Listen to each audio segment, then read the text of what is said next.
Hey everyone, welcome to the third Simple Emotions podcast. Thank you for all of the support on the first two.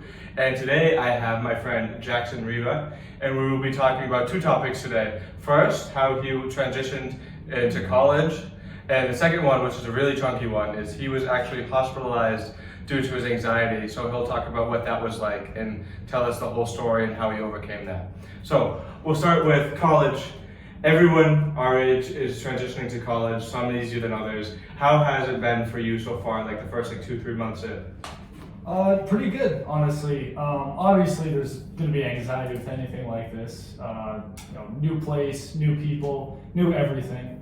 So it's very anxiety-inducing, and I've certainly felt that. But I actually have been doing better than I thought I would. It's not. It's kind of,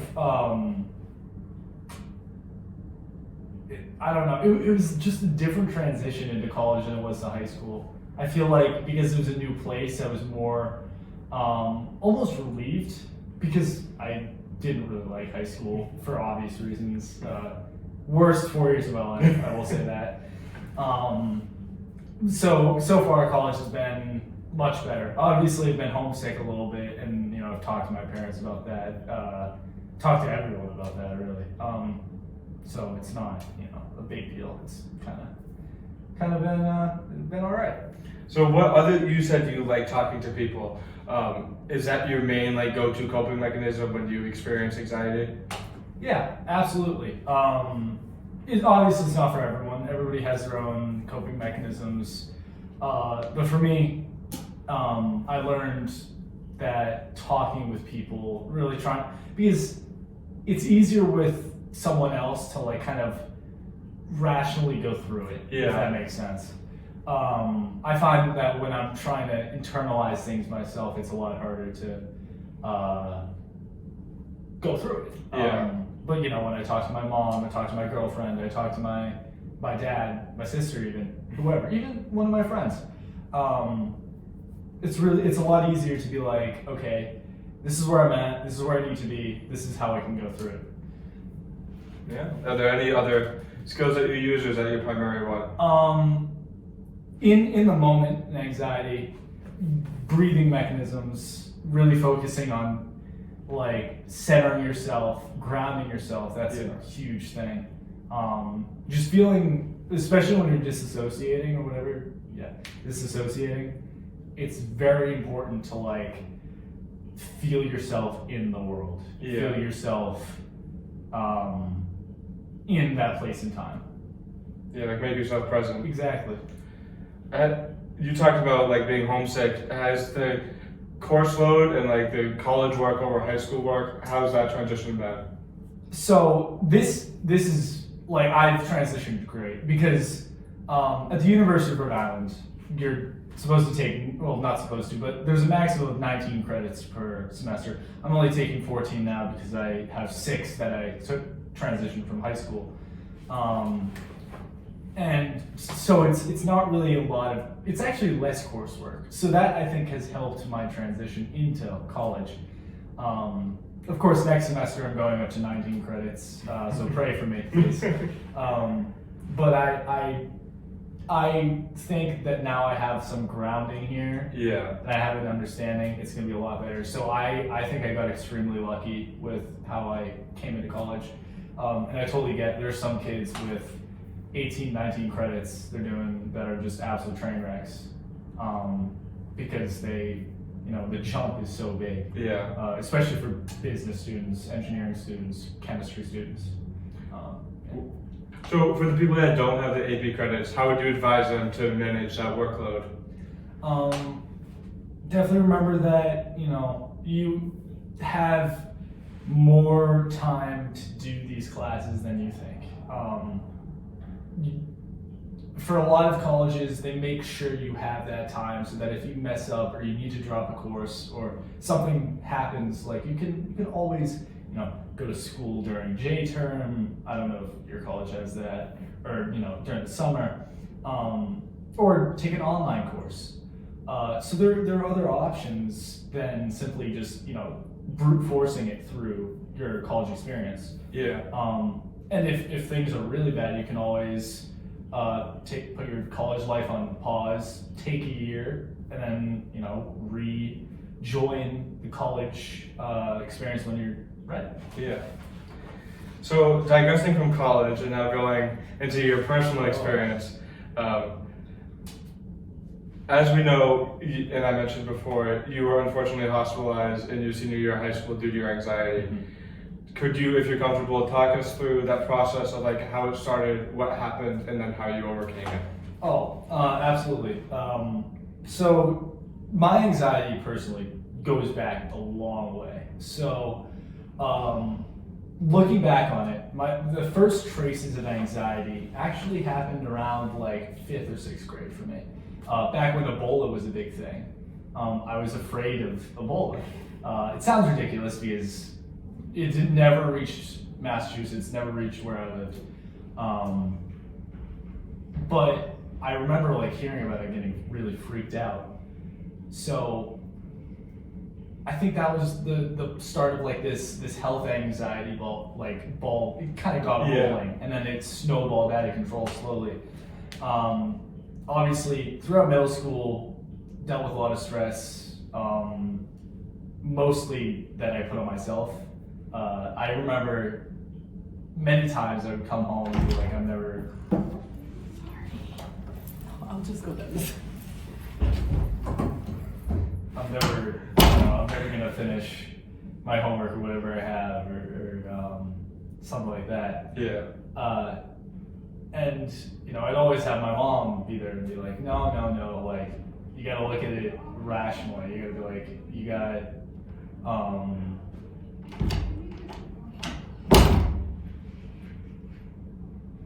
apologies, people. You keep on going. Students these days. I know. You always have you always have to look at it rationally. Yeah. I find.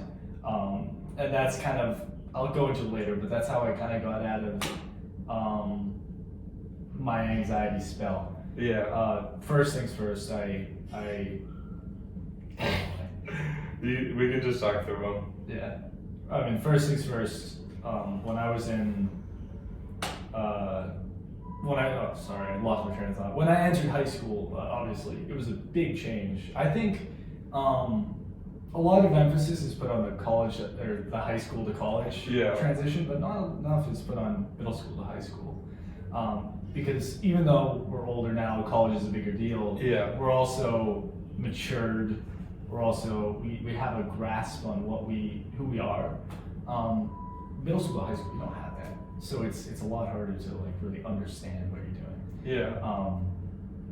So I remember getting into high school and just being like, what the fuck is going on? Like, what am I doing? And so it was really hard for me.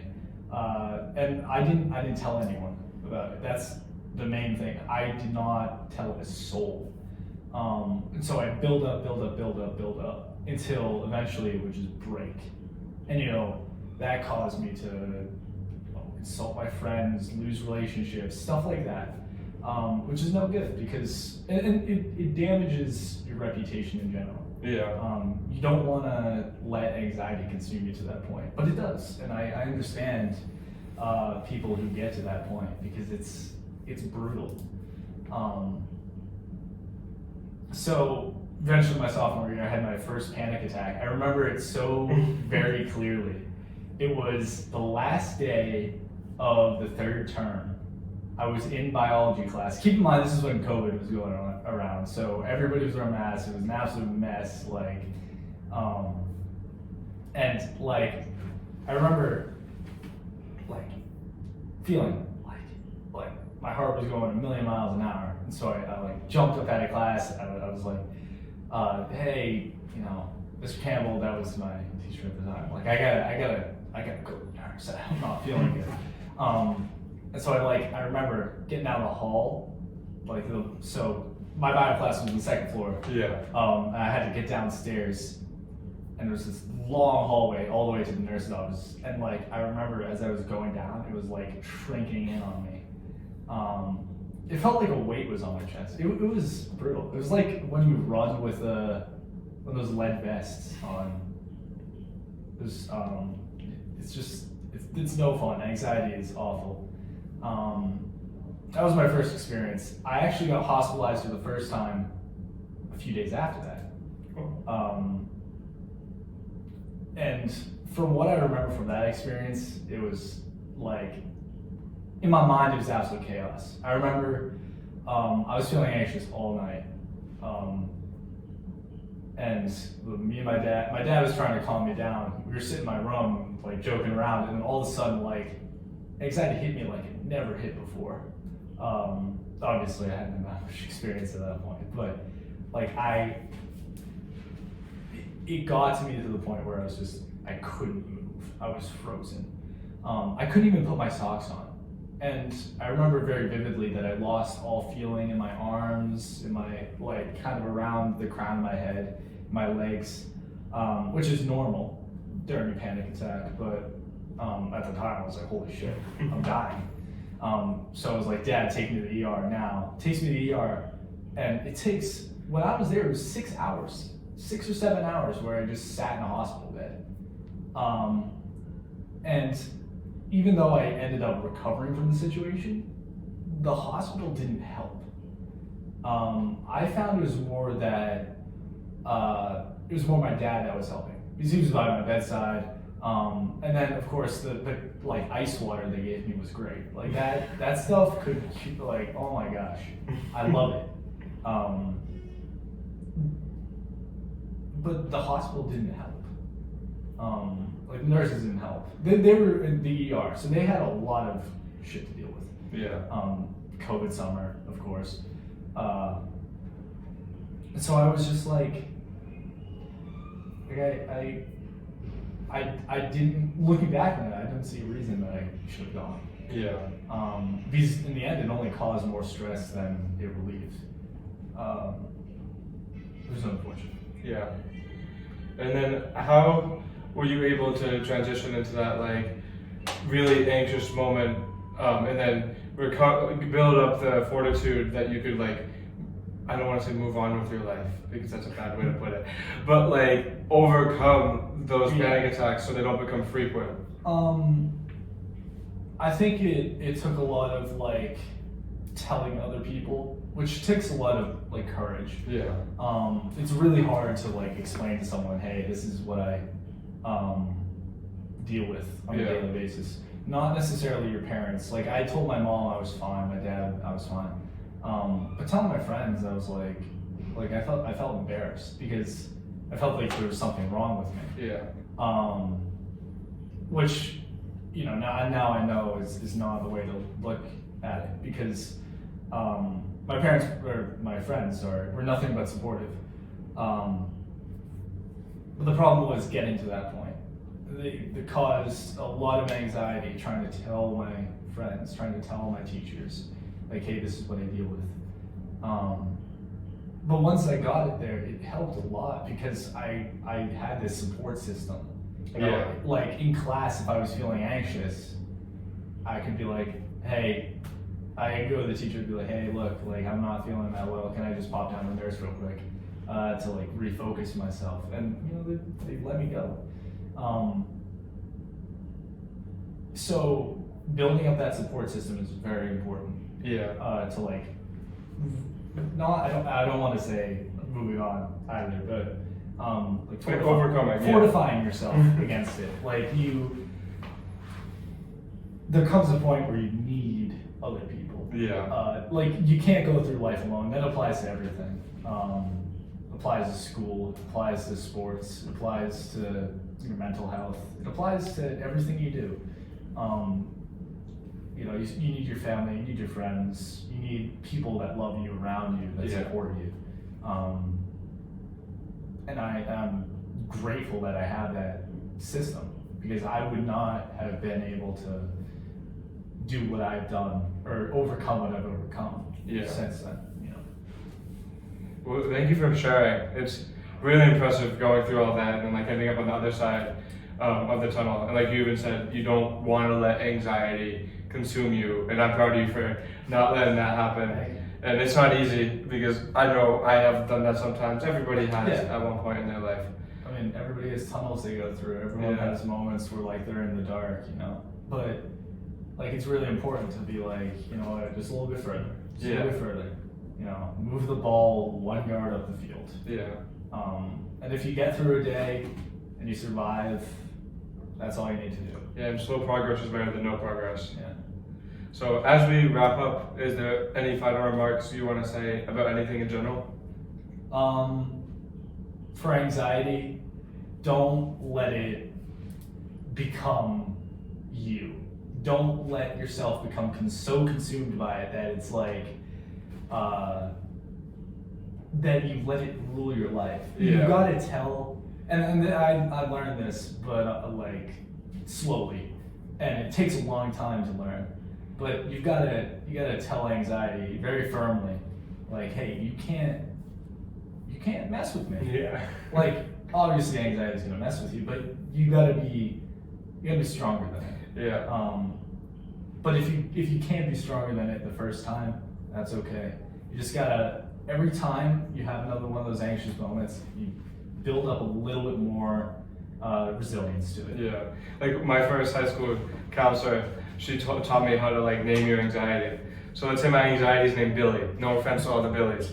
It's like, Billy's coming. It's like, shut, like, and then you're like, okay, Billy, we need to stop. That's like, exactly what I did. Identifying it as its own being rather than it being you, because even though it is you and it's okay to embrace, and it is good to embrace your anxiety, it's good to notice like the different feelings. Like you're like, okay, cool, I'm anxious. Yeah. Let's get, like for me, I like to just recognize it and then let it pass. Like when I fight back, that's when it'll get like worse. So then it's like if I just like sit in that anxious moment for like a little bit of time, let it come in and let it go, rather than be like, start up. For me, it doesn't work. But like I think naming it and like identifying it, like you said, I feel like it's a really good skill to have. Another thing is having anxiety is normal for anything. It's good to be a little bit anxious. Like if you're going for a presentation in class, let's say, you should feel anxious because that means you want to do good. If you weren't anxious, I would be concerned. Yeah, it means you care, like you said. And anxiety, so like there's such a paradox around it because it can be a really bad thing, but once you learn how to use it and use your fear and use your, you know, whatever, like your hardships against what you're trying to do, or use it to your advantage, sorry, it's a lot more beneficial in the long run. It's just, you know, you gotta get to that point. You gotta not be afraid to take the hits once in a while. Yeah. Is there anything else, or?